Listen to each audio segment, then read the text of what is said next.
Wacha yeye ujinga toka hapo. Naona so vitu kama hizo sisi pia kama wanaume boy child tunahitaji mtu ambaye anaweza tushughulikia kutuangalia. I think so ni watu wana assume men are stronger than wanawake. Sasa that's why watu wengi wana assume wanataka uwe strong. Sijui kwa nini ama sijui ni kivipi. Na unajua pia kuna wanaume ambaye hawako strong. Wanajikakamua lakini hawako strong. Mwili haina nguvu kwa sababu anajikaza lakini bado haijafika hiyo kiwango.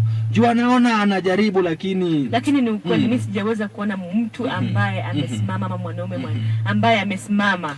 Unajua tuko na viongozi lakini hao viongozi ambao tuko nao hata kama kuna yule ambaye anatetea wavulana haijajulikana wazi ni nani. Okay.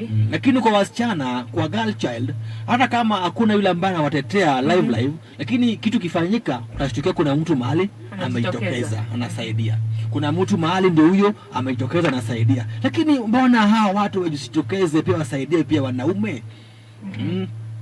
Kuna wanaume wengi ambaye wanasongwa na mawazo kiakili. Ni kweli. Hadi wana commit suicide ama wanafanya ama wanaenda kwa drugs. Na hakuna mtu ambaye anashughulika. Hakuna mtu ambaye amekuja